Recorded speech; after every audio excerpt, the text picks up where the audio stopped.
과정이 확실히 좀 신기하고 되게 어렵기도 하지만 그만큼 몰랐던 거를 많이 알아보면서 되게 재밌지 않았나. 진짜 의대생이 된 것 같았던 느낌을 주지 않았나.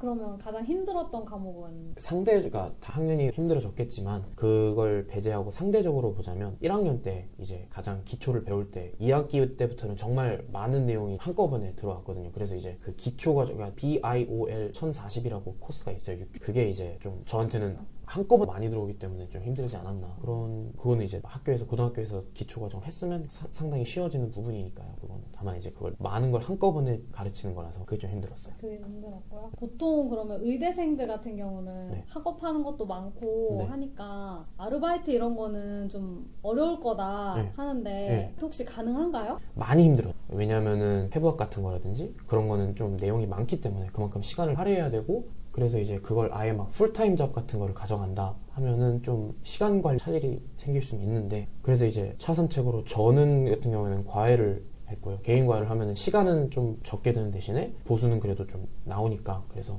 좀 그렇게 시간이 좀 덜 드는 저희 직업을 하면은 좀 덜 부담스럽지 않을까. 가능하다. 네. 그럼 주변의 친구들도 네. 이렇게 파타임이라도 많이 해요? 그래도 생각보다 많이 합니다. 왜냐면은 과외 같은 거는 말씀드렸다시피 좀 시간 부담이 적기도 하고, 그게 좀 싫다 그러면 이제 그 대학교 자체에서 이제 그 졸업생 내지는 그 과목을 잘한 학생들 상대로 튜터로 초빙을 해요. 거기서 이제 그 월급이 나오고, 그거는 파트타임 잡이니까요, 아예. 그러면은 그렇게 하면은 어차피 의대 들어갈 거 내용 복습도 되면서 돈은 돈대로 받는 거니까 굉장히 그걸 좀 오히려 효율적으로 쓰는 방법이라고 생각했어요. 네. 그 UQ 다니면서 네. 넌 뭐라고 생각해요? 없으면 네. 없다고 해도 돼요?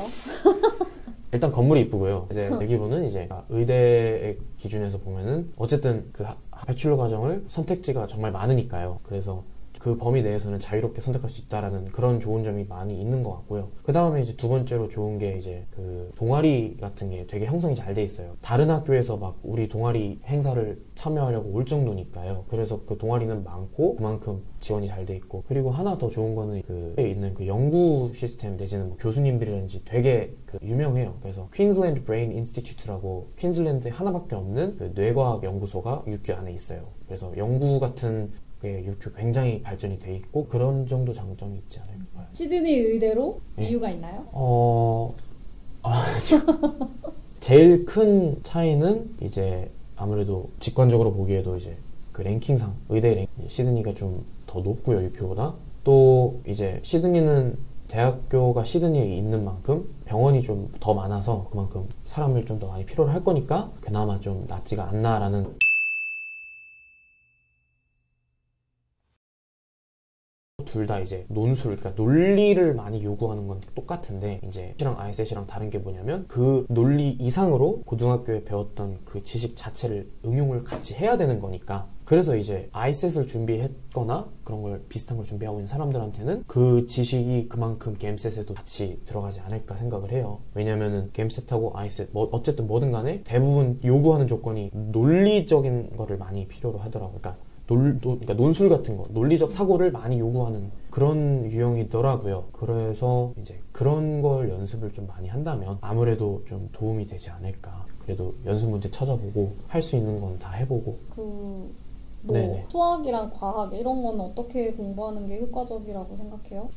수학이나 과학 같은 거는 이제 사실상 과외를 하면서 직접 공부 아닌 공부를 했어요. 왜냐면 누구를 가르치려고 하면 제 스스로 복습을 해야 되니까. 그래서 그 복습을 하는 과정에서 제가 1년, 2년 계속 고등학교를 졸업하고 나서도 계속 복습하고 또 복습을 했으니까 결론적으로는 딱히 크게 수학이나 과학은 준비를 하지 않고서도 이제 연습 문제만 풀어보고 그 시험 푸는 법을 터득을 하면은 이제 들어갈 수 있는 정도가 고맙게도 됐었고요. 그래서 이제 굳이 과외 같은 게 아니더라도 미리미리 조금씩이라도 계속 복습을 하면은 고등학교 교과과정 정도를, 내지는 심지어 좀 더 안전하고 싶으면 대학교 1학년 정도까지를 준비를 해보면, 그리고 이제 그래서 이제 어차피 대학교 들어가면 고등학교 과정을 복습을 시키니까요. 대부분 GAMSET을 준비하는 대학생들이 하는 선택지가 대학교 1학년 때 선택 과목으로 뭐 생물 골라서 한다든지 하면은 이제 자체에서도 뭐라 그래야 될까요? 대학교 수준의 난이도 정도의 문제가 나올 때가 있어요. 그렇기 때문에 되게 굉장히 추천하는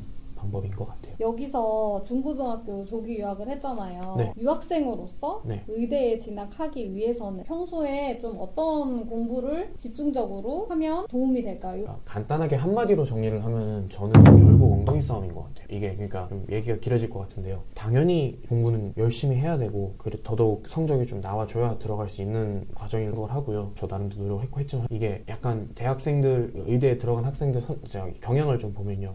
두 가지로 나뉘는 게 많은데요. 하나는 정말 전반적으로 다 잘해서 들어오거나 아니면은 같은 케이스가 딱히 못하는 부분이 좀 많은 대신에 한 부분, 그러니까 저 같은 경우는 이과, 저는 그냥 그거에 올인을 했으니까요. 그래서 그 올인을 한 결과가 보답이 나오면 그걸로도 어느 정도는 이게 끌 수가 있으니까요. 그러니까 저도 영어가 안 되지만 그래도 이과가 그나마 조금 되니까 그걸로 이제 그것까지 캐리해서 들어갔거든요. 그런 두 가지 부류 정도가 있던 것 같아요. 그래서 이제 그 미리미리 알고, 그러니까 나는 이게 둘 다 되는구나, 내지는 수학, 과학이든 둘 중에 하나를 골라서 나는 이거를 중점적으로 해야지 라고 했던 그런 걸 미리 정해두고, 그리고 이제 공부 같은 스타일, 공부하는 법, 그러니까 보통 효율적으로 하라고 하잖아요. 근데 저는 효율하고는 거리가 좀 많이 멀거든요. 그래서 저는 대신에 이제 그냥 좀 하게 하는 그런 방향으로 잡았던 것 같아요. 그래서 그것도 자기 스타일대로 내가 좀 효율적으로, 왜냐면 제가 아는 친구는 정말 공부를 안 하는 것 같은데도 한번 할 때 정말 빨리빨리 끝내고 저보다 뭐 속된 말로 더 잘 나올 때가 있으니까요. 흔히 말하는 벼락치기를 되게 잘하는 스타일이라서, 그러니까 아예